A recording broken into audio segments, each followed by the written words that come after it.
Good day, good people. Once again, you've got the grumpy old nerds in your ear. As always, I'm Uncle John, your elder who knows too damn much about TV, movies, and comics and stuff of that ilk, stuff that has no bearing on your regular day to day. But hey, it's fun and it takes our mind off the shit show that we call this country right now.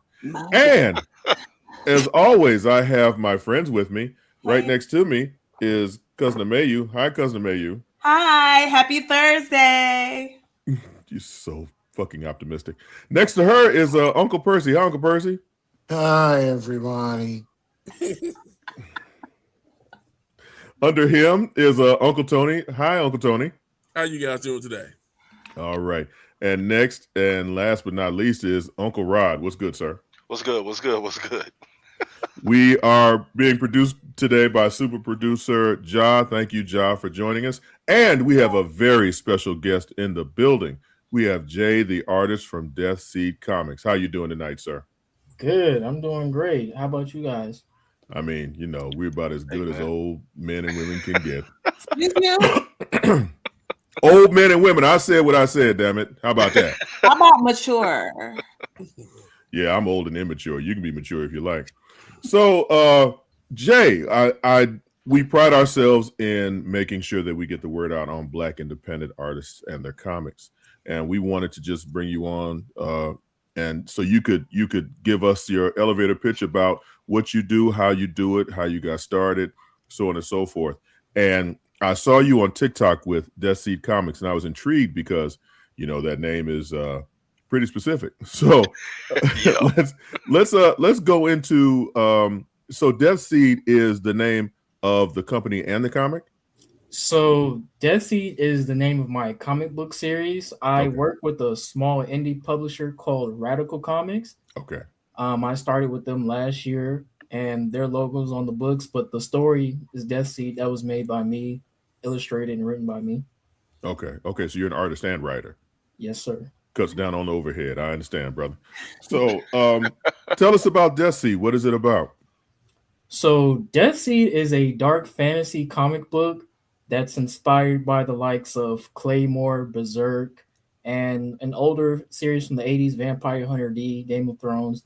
But it's essentially a post-apocalyptic series set in a pseudo-medieval fantasy setting, and it follows our two leads, the male lead being D, who's the last surviving monster hunter from his clan that was wiped out, and the female lead, Roseanne, who is the daughter of a legendary hero figure from the story. And both of them are basically trying to navigate through this dark fantasy world and save it. And it touches on themes of morality, collectivism versus individualism, income inequality, and environmentalism. So it does have it will eventually get to some commentary that I feel like is pertinent to things that might be happening now. Yeah, you said income inequality. That's right now, bro. You starting off with it. Coming in hot. Somebody here is an anime fan. Say what? I said I'm getting a sense here that Jay is a big anime fan. But listen, I'm a bit of a nerd myself too. I like it all: anime, comics, manga, video games, a little bit of tabletop board games, Dungeons and Dragons. I love it all. Hey man, when you said Berserk, I was like, okay. And then you said this old one named Vampire Hunter D. I'm like, oh. it triggered you, huh, Rod? Yeah, I was like, wow. I remember watching that on bootleg VHS, bro.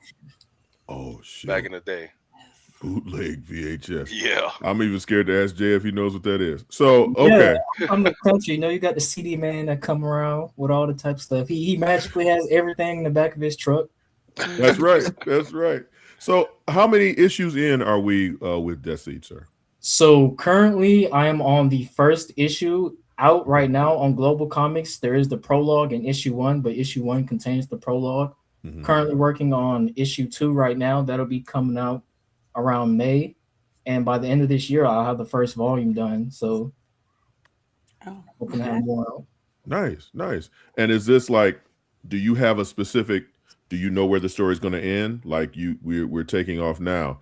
You're going to take us for a long flight, or you this a mini series, maxi series, ongoing? What is it looking like? So I know where it's going. I'm right now. I'm aiming for around a little under 100 chapters.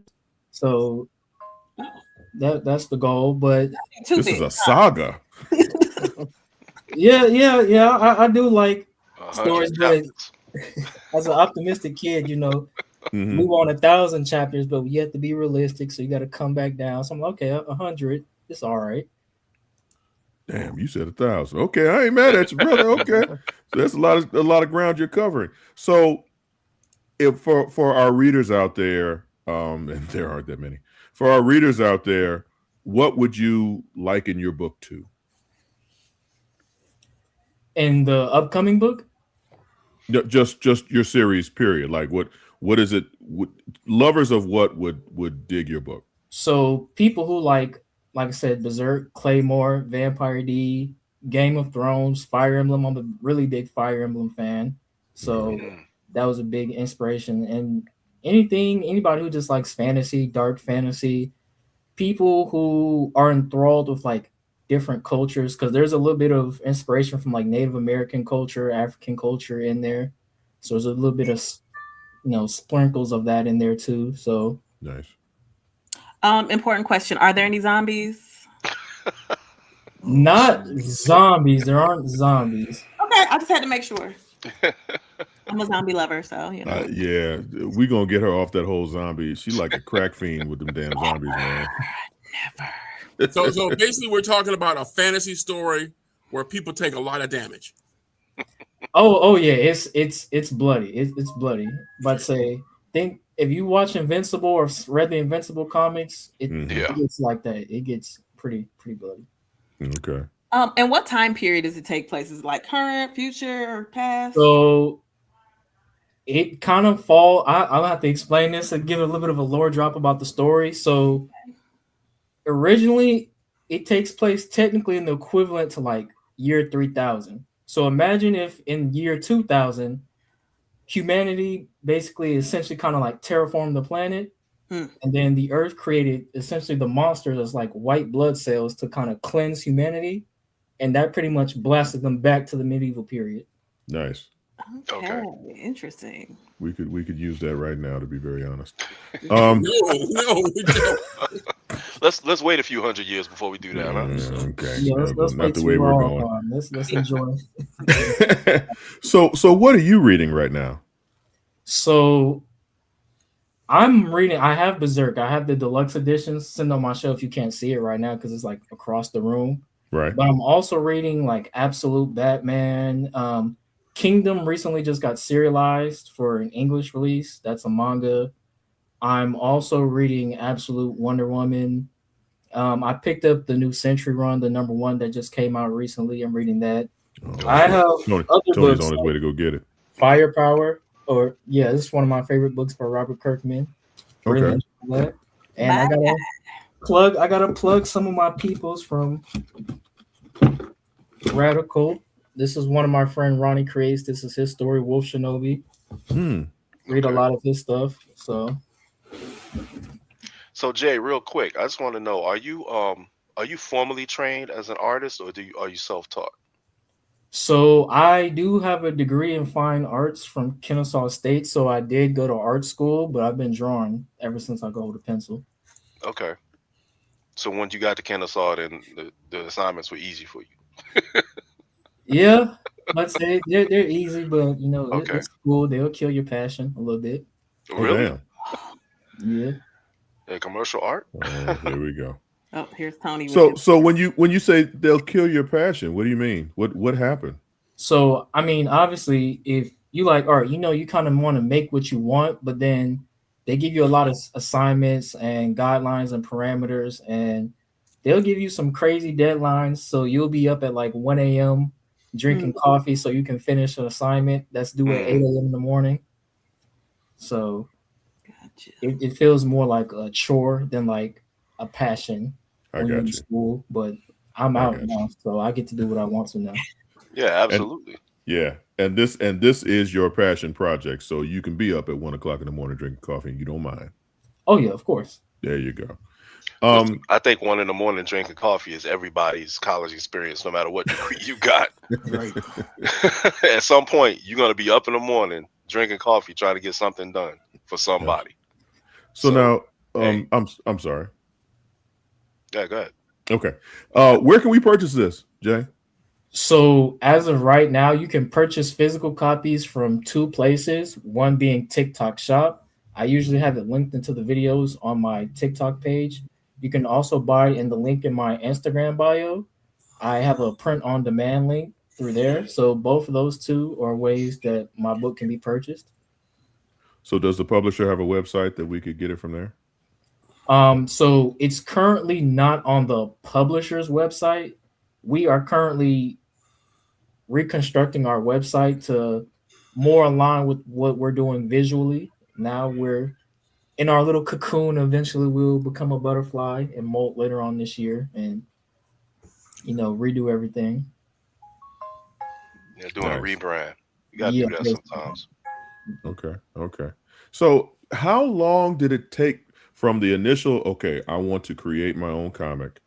How long did it take from that idea forming in your head to actually having a physical copy in your hand? Like what was your process? So I'll speak on this book specifically, Death Seed. Mm-hmm. So I have the story and I script it out. For me personally, scripting is like the hardest part for me because I kind of need to write down some ideas. I can't always just like go with the flow. So that'll take roughly about a month and a half. And then once I do the art, that takes maybe like another 3 months. So it takes around 4 months for like a 20-page book. Oh, wow. So this is, you said, okay, I'm gonna do this shit. And you sat down and you wrote it. And then you sat down and you drew it. And in a span of what, like 7-8 months, you were there? So yeah, for book 1, which is like 50 pages, yeah, it took about 7 months. But for like a normal size book, I can do that in like 4. So I can get a couple books out a year. But yeah, that's pretty much. Oh shit. Oh, can I say something? Here we go. Oh. Go ahead, Percy. So my question is, we got this big argument last week about this, that certain people take to a year, 2-3 years to get a comic book out. Why is it that it just takes you maybe 4 to 6 months to push something out? So I know other people's scenarios different. I'm a writer artist. I know some people are just a writer and then they have to go work with an artist. And when you add more people to the mix, it can make things slow things down a little bit. So for them, I understand because they're working with another person, it might slow them down. For me, I don't have to wait for somebody to respond to my email about a revision because I am the revision. I just go in, fix it, and I just kind of wing it. And plus, I think that, I draw a little fast. I'm probably somebody who's willing to stay up to like 1 a.m. to get something done. So that's probably why with me. So also, part of this discussion was the fact that the other artists that we were talking to have like regular 9-to-5s. So they're getting up, going to work, and then they come home and then they have to work on this. So, I mean, is this your sole focus, or I'm sure you have like a for real job with this as well? Not for real. Yes, I do have a day job. I go to work. It's pretty much a 9-to-5. Mine is really 8 to 5. I work as a IT system analyst, so I go pretty much work on computers all day, then come home and work on computers again in an artistic sense. So basically what you're saying is everyone else is a slacker. Yeah, that's what I got. I wouldn't go that far. I'm not gonna throw that kind of shade, but I just feel like, I really like what I do, so I'll draw till my hand hurts. So good for you. Okay, I have 2 questions real quick, Jay. Did you consult with or did you get advice from anyone who was already established in the industry to help you get started? And the second question is, do you draw electronically or do you still draw the old school way? So I will answer that first one.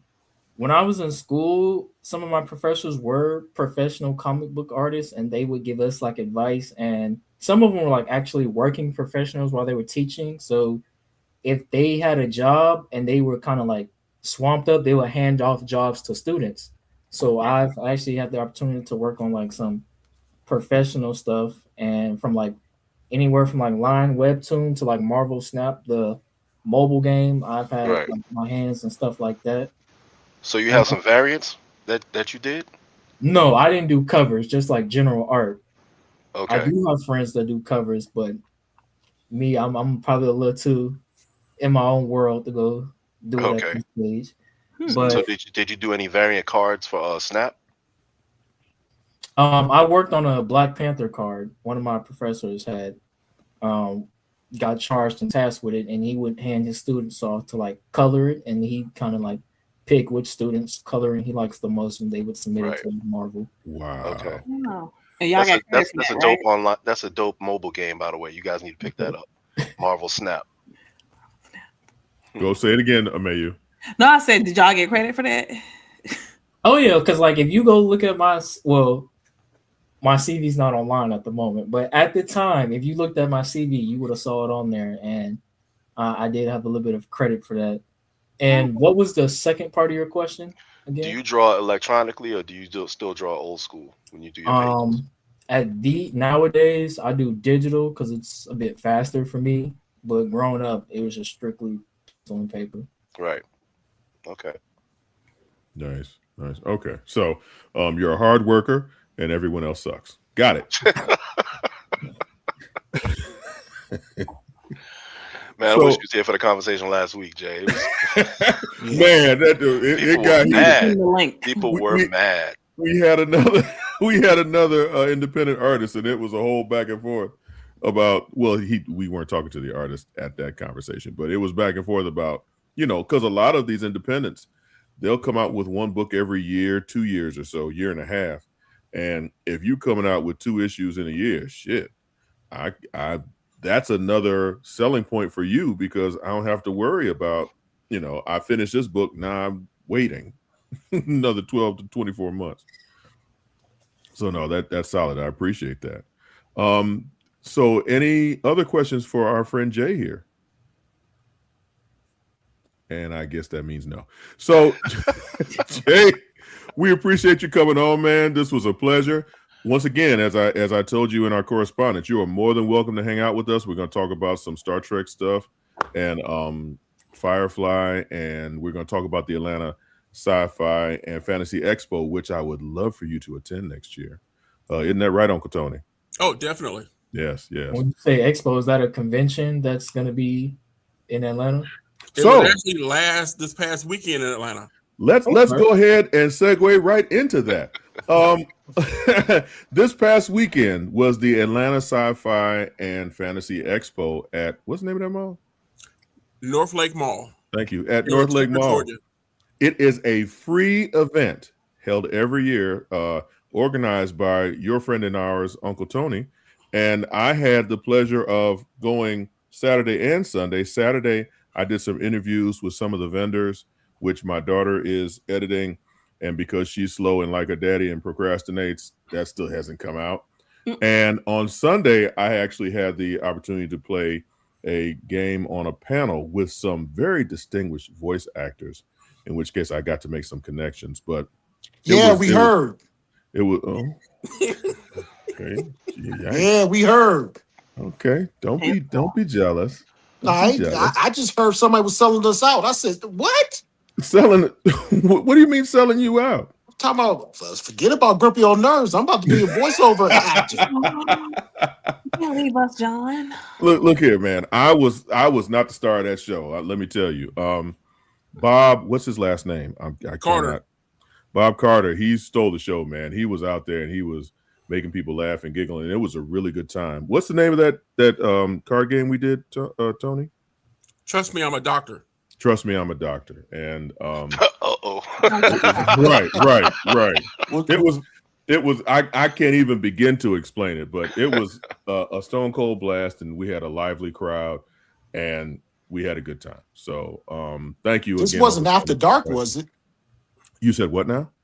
This wasn't after dark, was it? Well, they Hell don't necessarily yeah. play in Dr. Percy. Oh, okay. Just trust me, I'm a doctor. Right, Just want right, to make right. sure now. But again, this expo, this con is a free event to the 2 or 3 people who watch the show. You got to come out and check us out if you're in the Atlanta area. It's a free event and it's spectacular. Uncle Tony, please regale us with the stories of this event, if you don't mind.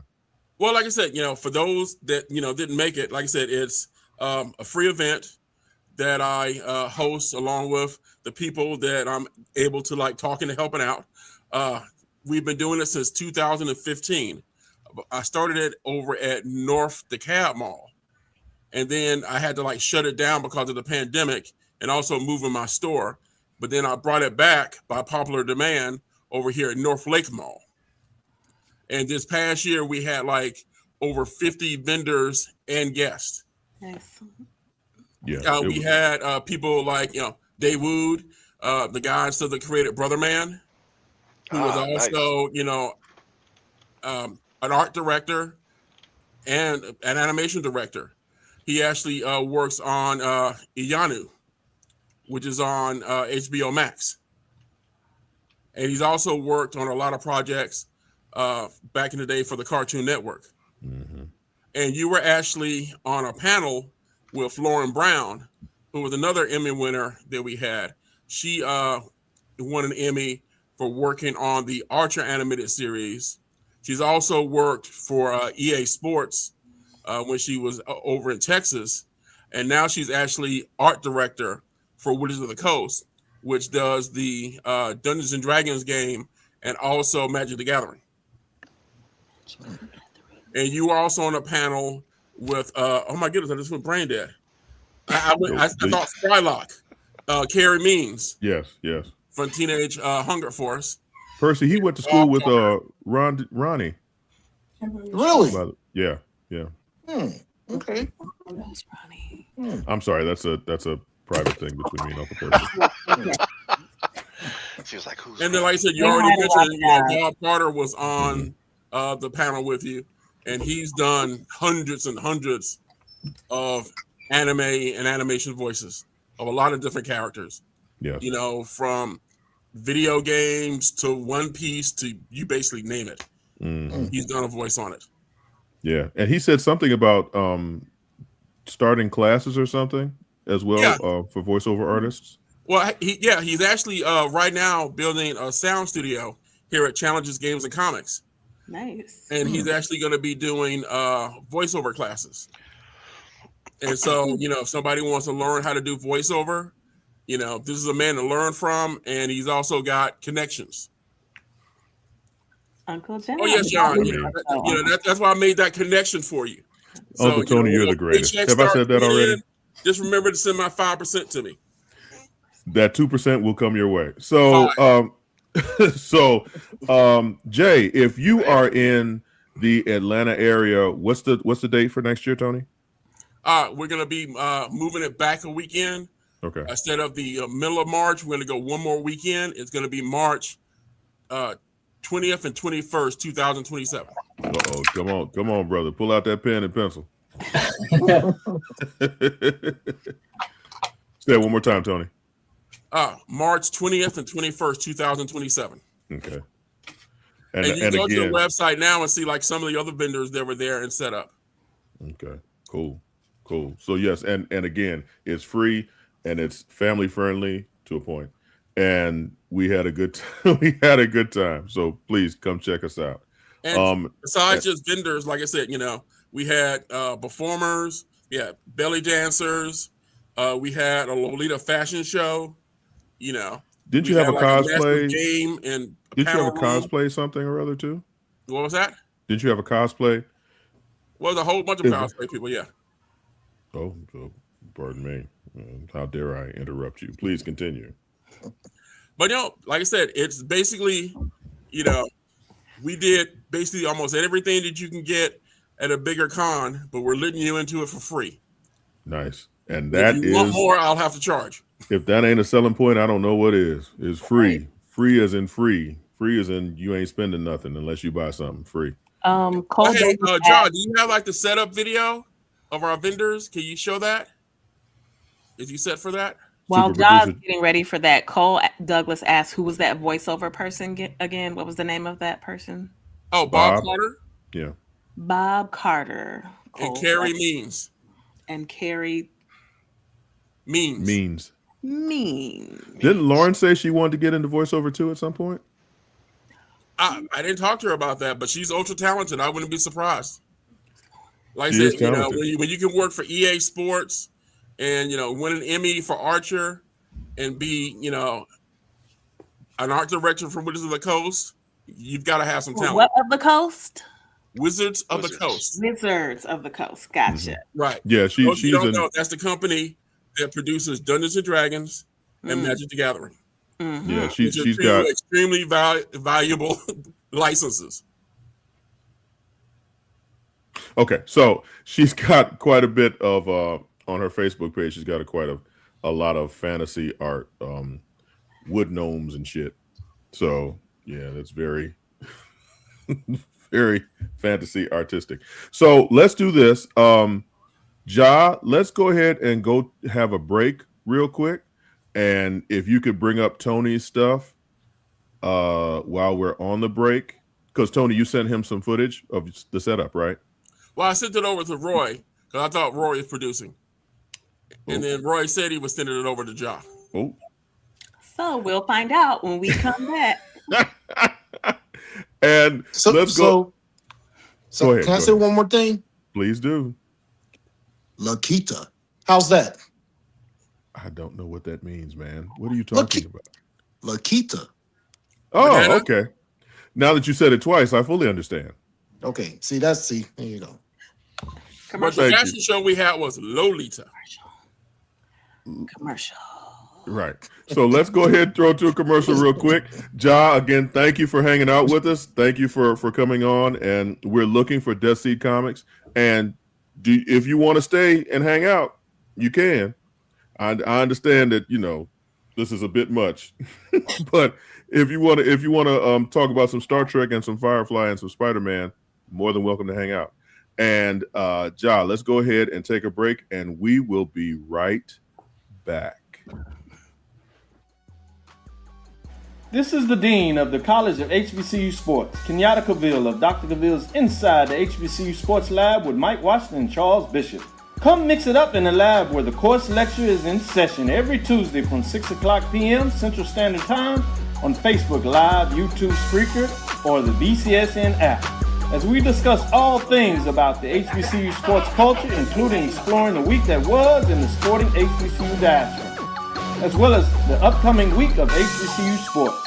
With me, the Dean, the College of HBCU Sports, on Dr. Cavill's Inside the HBCU Sports Lab with Mike Washington and Charles Bishop. Course lecture dismissed. It's never too early to plant the seed, to share the tradition, and instill a sense of pride in your HBCU with your little ones.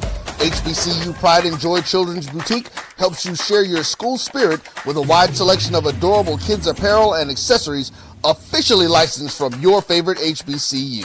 Visit hbcupridejoy.com and follow us on all social media at HBCU Pride Joy on Facebook and Twitter. When it comes to professional learning, teachers deserve better.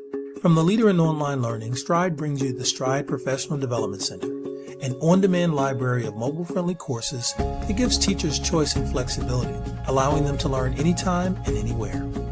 Our dynamic courses provide bite-sized learning and help educators advance their knowledge while also gaining professional development hours. It's time you take charge of your learning. Visit us today to get started. For over 30 years, HBCU Image has been more than just an apparel store. We've been a movement, a statement, a legacy. We celebrate the pride, the purpose, and the culture that make historically black colleges and universities legendary. HBCU Image, a Kenny T's company.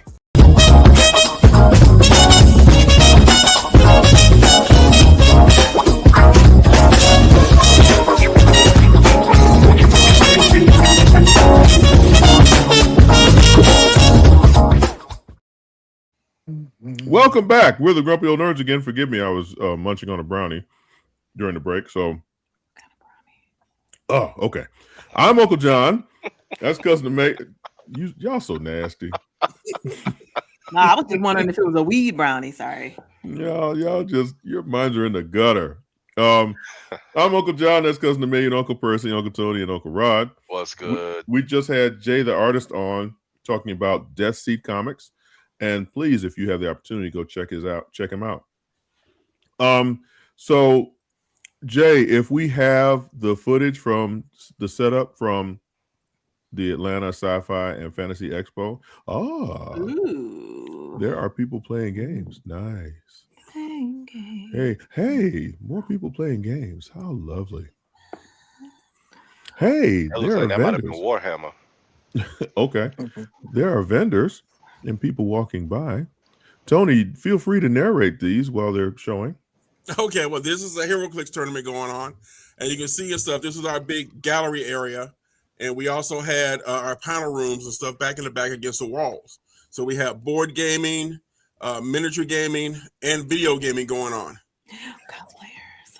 Yeah, some of the people are cosplayers, and of course, you can recognize the awesome artwork in the back there by Laveda O'Neill. Said everybody asking stuff, why didn't we do like the panels in my shop? And it's like because the shop was full of gamers. And these right here are some of the designs and stuff from Lolita fashion show. I was able to grab my phone real quick and take pictures of some of the people on the way out.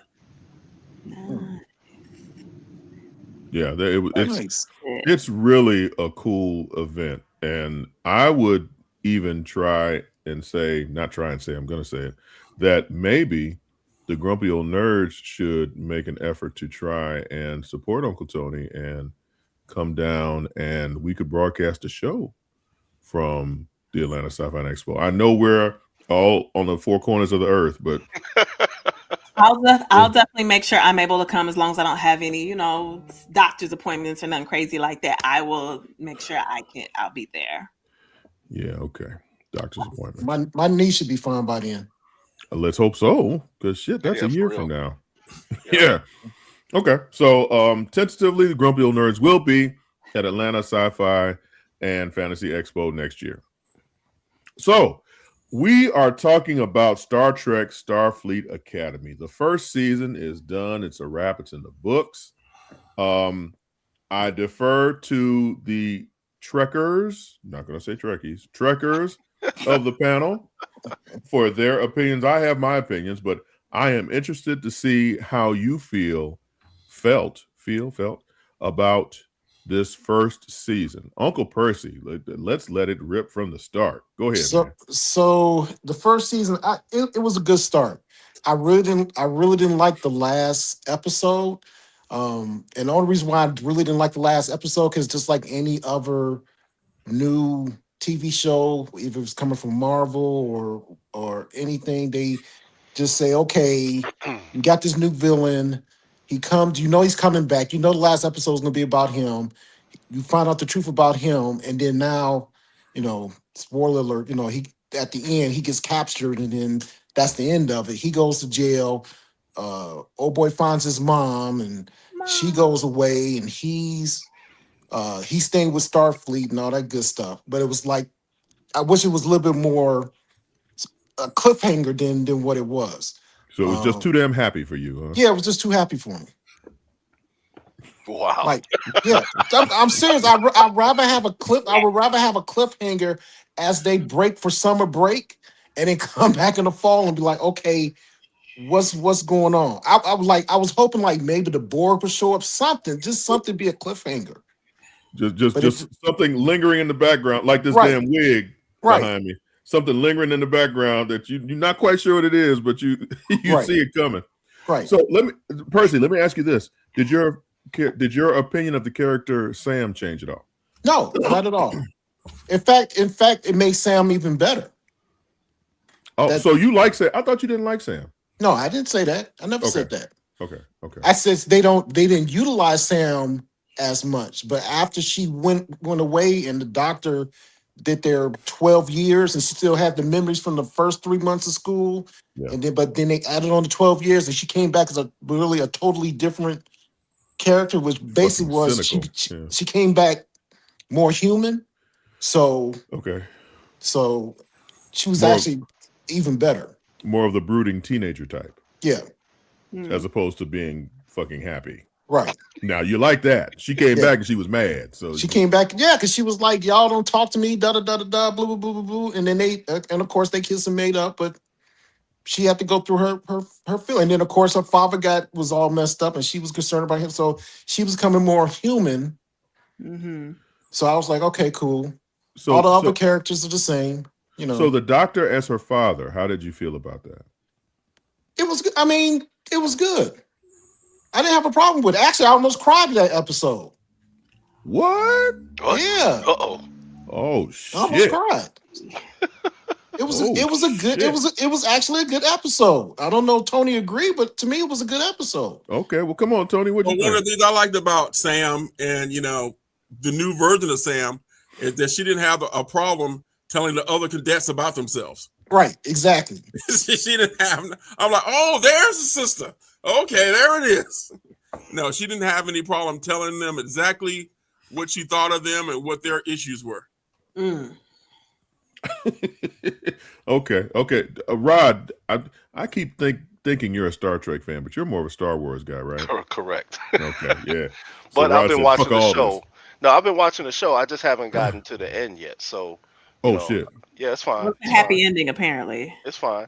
Percy said it was too Because happy we all for him. enjoy happy endings. I'm thinking, I was getting ready to ask Percy, do you think that was because they didn't know if they were going to get renewed for a second season? So they kind of wanted to wrap it up? Well, here's That's what I the was thinking. because that's the funny part about all this. Last week, the first thing everything that was coming out was saying they had just finished season 2. They just wrapped up season 2, which was supposed to come out in December. That's why I was like, what? What is going on? So Okay. yeah. So I What they Percy, say that I season 2 actually ends in a cliffhanger, but they don't know whether they're going to have a season 3. Right. So Percy, I agree with you. Actually, I thought that it was they wrapped it all in too neat of a bow for it to be like. Right. I would have enjoyed some kind of like, okay, there's a lingering danger in the distance. Right. I agree, but other than that, and I don't like Sam as much as I did before. I have to admit, I liked Sam better when she was just fucking optimistic and goofy with it. And even the subtleties, like she doesn't wear her hair the same. You know what I'm saying? It's just like, I liked Sam when she was bubbly and shit. I can appreciate the twist, and I can appreciate the fact that they toned it down a little bit. But I thought it was kind of fucked up. But it's me. So. And then I really like Tig Notaro. How'd you say her name? Tig Notaro. Sure. Her character. I think she's perfect. I think she's the kind of the glue to the whole academy thing. I would like her to be the captain instead of Holly Hunter. Yeah, I don't think I think the captain is just there. But it seems like Tig is more she can bring them together. And which she did. She basically brought them together to get through that situation they was in. So do you like how they wrapped up what's the main character's name? That the young ambiguously racial kid. But we knew that was going to happen. The question was what was going to come down was if the mother's going to survive because either she's going to die or something, or she's going to flip on the captain or something like that, and we knew that was going to happen. So he got his mom back, and mom is on Earth doing her thing, and he said he's going to stay with the academy, and we knew that was going to happen. I still think that's a little bit of a cop-out. I agree with you with that. I think that they should have had something to make us say, ooh, what's going to happen next year? Like you said, they've wrapped season 2, filming season 2. Yeah. So you knew you were going to get another season. So why not put it on a cliffhanger? You've taken us on this journey with these annoying ass kids, and now everybody's brooding all year long, and then all of a sudden, hooray! We've finished our first year, and we're going off our separate ways, and we'll come back next season. So Okay, I have a question here then. yes, All right. The problem with having a cliffhanger is that any of us who've watched anything and stuff on like Netflix or any other streaming channels know that something could get canceled at a drop. Yep. Is it better for them to go ahead and film out the story that they plotted for the first season, all right, without knowing at that time that they're going to get a second season? Or do you try to pigeonhole a cliffhanger at the end just because you know you're going to get a second season? Yeah. That's a good question. I think that they could have organically given us a cliffhanger of some kind. Right. With all of the stuff that happened during the season, there could have been, nuggets dropped here and there where at the end it's just like, oh, and by the way, there is a Borg ship on the outskirts of Federation space or something. Right. You know what I'm saying? Just something looming so that when they come back, they can automatically have that threat there. The best for me, and again, I'm not a Trekker, so this is the first. Well, do Star we even Trek. know the Borg still exist? But that's the $1 million question. There you go. But that would have been. Do they?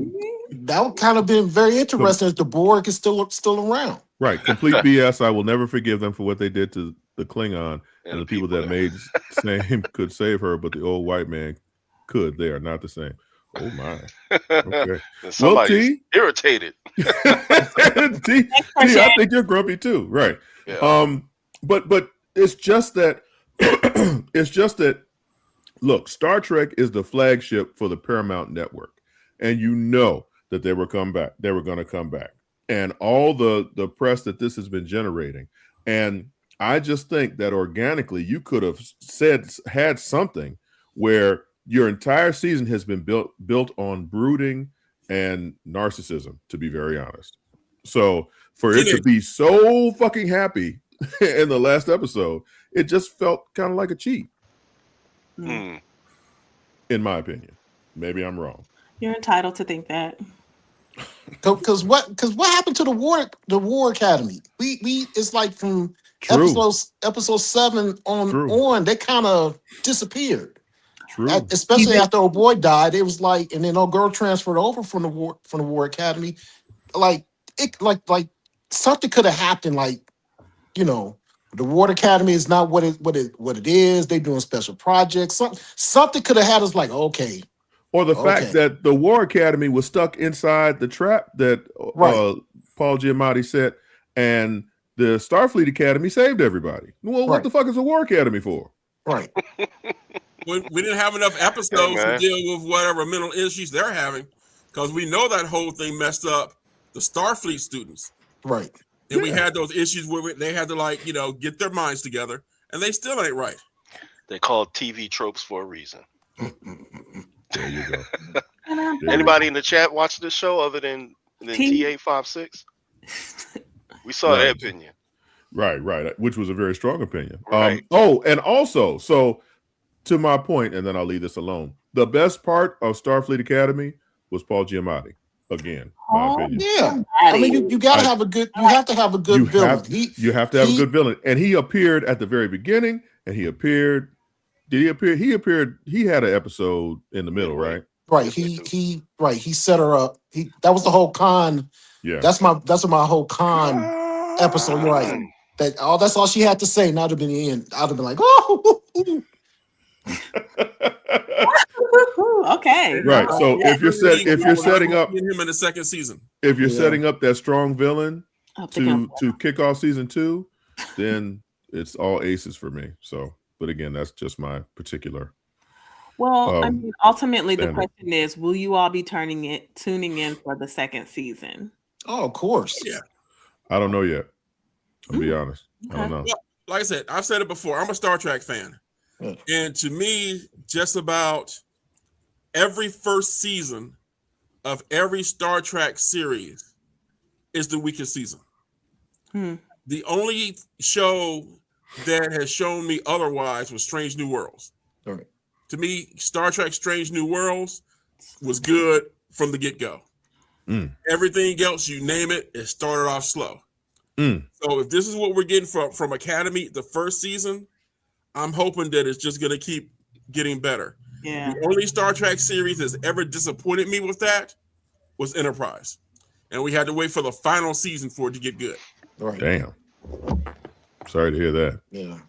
Speaking of second seasons, Brown Coats Unite. I wish Uncle DJ was still here because Firefly is returning. Now, it's not returning like you may want, but Firefly is returning. Over this past weekend at AwesomeCon, Nathan Fillion gathered the cast of the sci-fi western Firefly, well, most of the cast, and he basically announced that they have a script, they have the blessing of the series creator, and we'll talk about that later on. They have the cast, they have the showrunners, they have everything laid out. They just need someone at the network to say, let's make Firefly and the animated series as season 2. Very important, animated. Yeah, animated. So the voice talents of all the original actors. I don't know these people. Except for Ron Glass. Ron Glass. And well, no, Adam Baldwin is in. Yeah, Baldwin is in there. The guy that played Wash, can't call his name right now. Mr. Alan Tudyk. Oh, thank you, Alan Tudyk. Even though, and this is important to know that it continues after the events of Serenity, and there was a comic that came out which detailed events after Serenity. Mm-hmm. So it takes place after those events in the comic as well. Well, no, I thought this takes place between the first season and Serenity. It's after Serenity. You sure? He says you are mistaken. Yeah, I remember them saying that. I mean, if either way, it doesn't matter. I just want them to make it, right? So, Okay. So, Rod, you're a Firefly fan. Say that 3 times fast. Yes. So, how do you feel about this, just in terms of it being in the animated form? I'm cool with it being animated because there are things you can do with animation that you can't necessarily do with live action. Mm-hmm. I'm good with the original actors voicing the characters in animation. Mm-hmm. Totally good with that. The only thing is, because it's animated, it may take a little longer to get produced. Because all that drawing takes a while. It takes a long time, actually. Right. As opposed to getting people together on a site. They just need to pay the artist. He could get it done. Let's get Jay on the job. Yeah, Jay will work day and night, Jack. Right, but I'm happy. I'm happy to hear it. I'm happy for the idea. Joss Whedon is not involved with it. I'm happy about that. So, hey, let's get it rolling. If I can't actually see Gina Torres, I'll listen to Gina Torres. Ooh, so let's not talk about that. So who do we want? Who do we want to greenlight it? Do we want Disney or Netflix or? I don't want Fox anywhere near this shit. Fox messed it up the first time, so I don't want them to deal with it at all. So I guess if I had to make a choice, I'd say Netflix. Really? Netflix. Yeah. Because I would just say but is Hulu and Fox in cahoots? Hulu's that I'm not sure of. Now. But I know a lot of FX stuff is on Hulu, so probably. But I'll say this. Okay. Apple TV does a great job with their shows. Yes. So if they were to do it, I'd be totally on board with it. I'd be totally okay with it. That's a great idea. Oh wow, I didn't even think about that. Apple TV. Because Apple TV would take care of it and do it right. Right. I'm happy that it's coming back after these weeks of teasers and shit, having the cast come on and do these damn fucking TikToks. Skits. Right. I'm happy that it's coming back. I'm excited that it seems like they really enjoy each other's company and they want to do this. Yeah. And the fans are out here. We've been clamoring for this shit for the longest. It would have to be animation because they're too damn old. And it would be too much for them physically to be in front of the camera. What are you talking about? They're all working. That's the reason they can't do a live action, and would prefer to do anime. No, they can't. It needs to be animated because look, they all. It's been 20 years, I believe. So no, animation is the way to go. But like you said, Rod, it was so they made this announcement. Now, do we have to wait another 2 years before it actually fucking shows up on our TV screens? That would piss me the fuck off. It looks like it because listen, it took the studio in Japan a year and a half to do one season of Solo Leveling. And they have the whole story in print. But in order for them to actually animate it, it takes a long time, especially if you want to animate it well. So, Right. you know, I hope and pray that they get the green light early so that we can maybe see maybe we can see it next year this time if people were working around the clock. You know full well it ain't gonna be next year at this time. And So depending on how many episodes they're making too. well, here's the next thing. Probably be 6 or 8. There was a Buffy the Vampire Slayer reboot. That's what I was gonna bring up. Yeah. And Hulu basically said there was one executive at Hulu that was like, you know what? Nah, let's pass on that. Yeah, they was like, nah, we're good. Yeah, she made her. She was so upset. Yeah, Sarah Michelle Gellar actually got on social media and was like, we had the pilot, we had the cast, we had the direction we want to go, and then one executive was like, nope. Hater. Right. So I guess There's gotta be more to it. Is that the issue with streaming? Is like you can have all this stuff ready to go. You've got the artists who are working on it out there promoting it, and then they can just say, you know what, pull the plug. We don't want to do that shit no more. We decided against it. Like, is that what streaming is now? Do we want to put ourselves out there as fans of this show? We have been like straight up begging for there to be new Firefly content. And also, to add insult to injury, yes, we all know Joss Whedon is a creep, but will it be the same show? I'm willing to take that chance. I'm totally willing to take that chance. Okay. Because one of the showrunners is the guy who was the showrunner for all the DC shows on the WB. Guggenheim. Yeah, he did The Flash. He did Supergirl. Man, I can't remember his name right now. Yeah, neither can I. But he did a good job. He did a really good job of what he had. Did he? Yes. I think with that limited budget, yes. Yeah, The Flash overstayed its welcome by 3 seasons. It did. But yes. It did. Yes. Okay. Well, I mean, we'll see. I'm like you said, Rod. I just want some Firefly content to be out there. That's what I'm talking about. It can go on Tubi.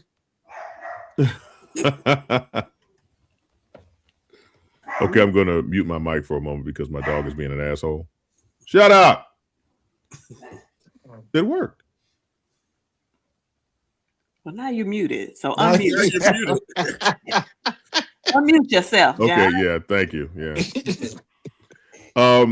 Okay, so we were gonna talk about the Spider-Man Brand New Day trailer, and look, I saw it, and at one point I was of the opinion too many characters is going to be bloated. But after looking at the trailer, shit. Yeah. I might have been wrong.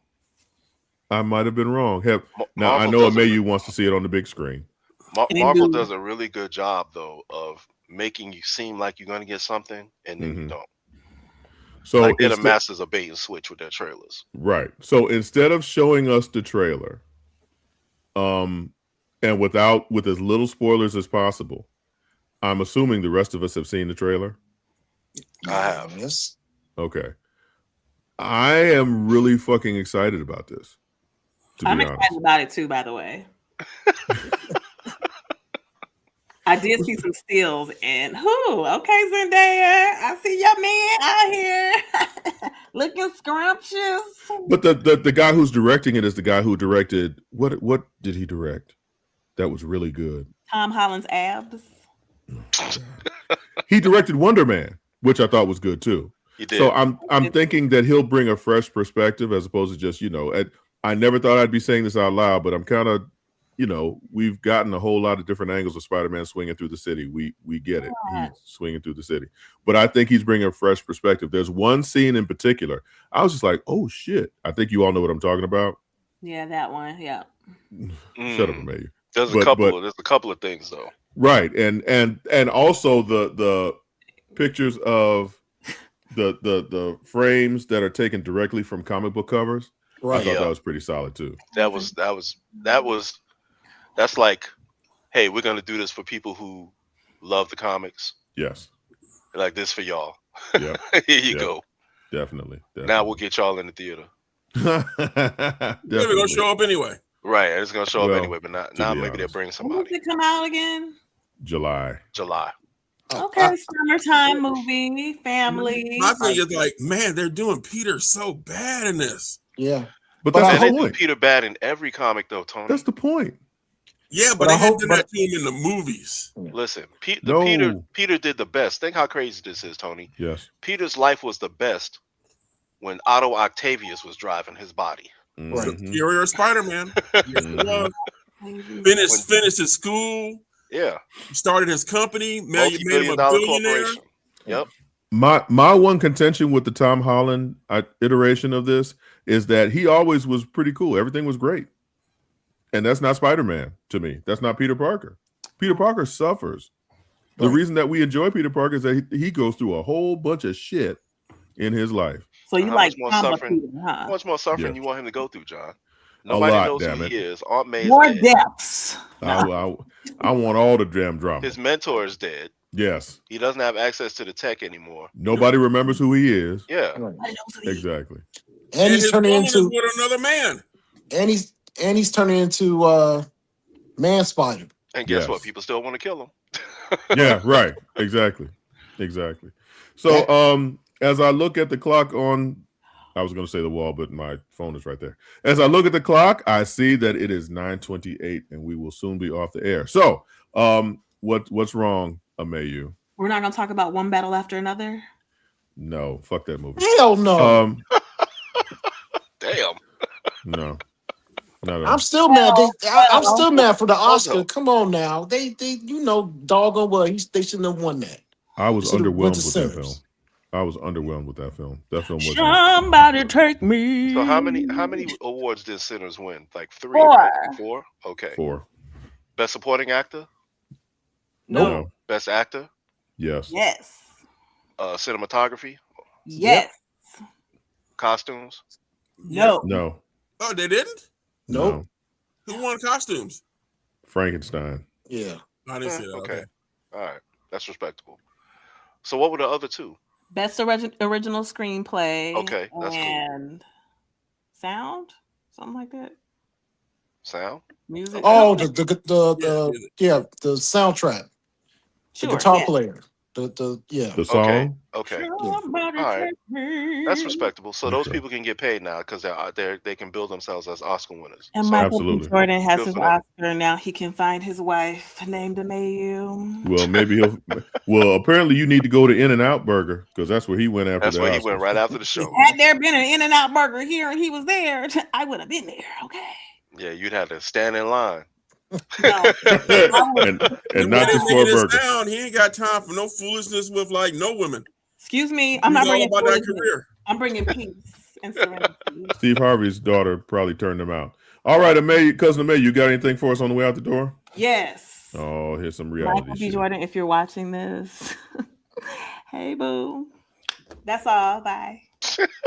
Nice. Uncle Percy, what you got? Happy birthday to Uncle DJ. Yes, sir. Yes, indeed. Yes, Happy sir. birthday, Uncle DJ. Uncle Tony. Hey, you guys just get ready down south for this flood of pollen. Go ahead and get your medicine now Yeah. because the green is already starting to spread. Yeah, it is. Yeah, it is. Uncle Rod. I'm hitting up MegaCon this weekend in Orlando, Florida. So if I see anybody that we all know, I'll tell them y'all said what's up. Please do. And give Where- us some footage so you can show it on the next show. And wear your Grumpy Old Nerd shirt Yeah, I plan on it so actually. people will say, hey, Right I there watched next that show. And Yeah. be like, Well, as you know, that happened to me at Dragon Con, actually. Actually, that happened to me last weekend at Atlanta Sci-Fi and Fantasy Expo. Popular. Yeah, it was So, kind of cool. I mean, It's like, hey, I know that show. He it- heard me it- talking. It's like, I know your voice. I was like, okay. right, Oh, right. speaking of which, the comic artist and professional skateboarder Don Hillsman was in the store today, and I mentioned to him about being on Grumpy Old Nerds, and he seems pretty interested. Okay. If Don nothing Hillsman else, is you know pro Tony's gonna skateboarder name too? drop somebody on the show. Oh yeah, he. That's cool. All right. Well, we've actually known each other since we were teenagers. Of course you have. I knew you had a story. But yeah, like I said, he was a professional artist. He worked for Marvel, DC, and CrossGen, and he was also a professional skateboarder. That's what's Nice. up. Man of many And talents. even at like almost 60 years old, he still gets out there and skateboards and does tricks. I want to see that in person. You said he turns tricks? Does tricks, John. Does tricks. Sorry. All right. Well, for our cousin Mayu, Uncle Percy, Uncle Tony, Uncle Rod, I am Uncle John. Thank you also for filling in super producer Ja. Thank you to Jay the artist for coming in and telling us about his book, Death Appreciate Seed it. Comics. Much love. Please check him out. And thank you once again. We are the Grumpy Old Nerds here every Thursday, kinda 8:30 p.m. Eastern Standard Time. Please come check us out. Tell your friends, tell your neighbors, and we'll see you next week. Night night.